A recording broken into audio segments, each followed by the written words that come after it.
Le 29 juillet, Dieudonné annonce un spectacle événement dans tous les zéniths de France. Faites passer l'info.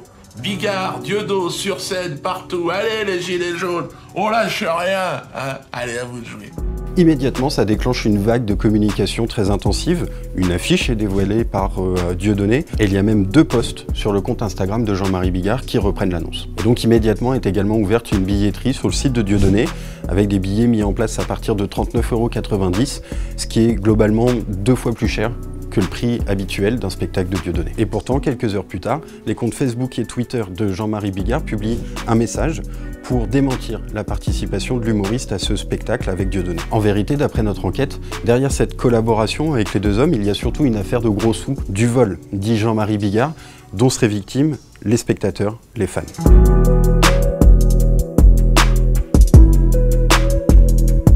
À la base de cette histoire, il y a donc une femme, Christelle Camus, la productrice de Jean-Marie Bigard, l'ancienne productrice de Dieudonné également, qui dit donc avoir fait se rencontrer les 2 hommes qui, à partir de ce moment-là, ont échangé, discuté, travaillé, commencé à écrire un spectacle. Joint par téléphone, Jean-Marie Bigard confirme tous ces éléments. Il a bien discuté avec Dieudonné, écrit un spectacle avec lui, mais il s'est ravisé.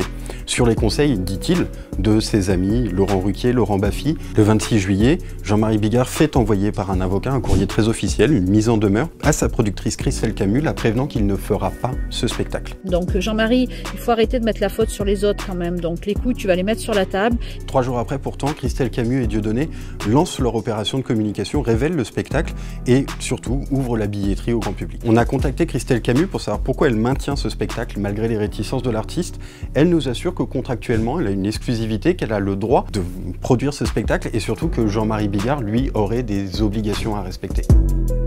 D'après notre enquête, tout porte à croire qu'au moment où la billetterie est ouverte, ce spectacle exceptionnel, cette collaboration entre Jean-Marie Bigard et Dieudonné n'existait pas. Pour autant, des billets présentés comme non remboursables, au tarif de 40 €, ont bien été vendus. Selon une source proche du dossier que nous avons contacté, vendre des billets d'un spectacle dont on sait qu'il n'aura pas lieu sous le format sous lequel il est présenté, c'est de l'escroquerie. Jean-Marie Bigard nous dit que Christelle Camus lui réclame à ce stade 800 000 € pour ne pas avoir respecté son contrat, pour avoir refusé de faire ce spectacle selon elle à la dernière minute. Aujourd'hui, Dieudonné maintient qu'il y aura bien un spectacle, mais il a un petit peu changé son discours. Les visuels aussi sur son site, il n'y a plus le visage de Jean-Marie Bigard.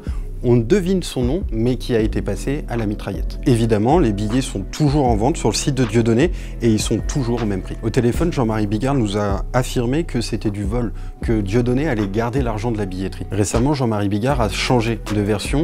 Il a posté un message sur les réseaux sociaux dans lequel il semble tendre la main à Dieudonné, envoyer un message de paix. Sa productrice Christelle Camus n'est pas évoquée, mais par contre, il évoque bien des pressions. Alors, c'est pas la première fois que Dieudonné est accusé de mettre à contribution ses fans pour faire du profit. Par exemple, il y a quelques années, il avait lancé une opération 1 million pour la Palestine. Il mettait à contribution sa communauté, ses fans, pour récolter de l'argent. Une fois l'opération terminée, il a bien signé un chèque, versé 1 million pour la Palestine, mais c'était 1 million de francs CFA, ce qui représente à peine 1 500 €.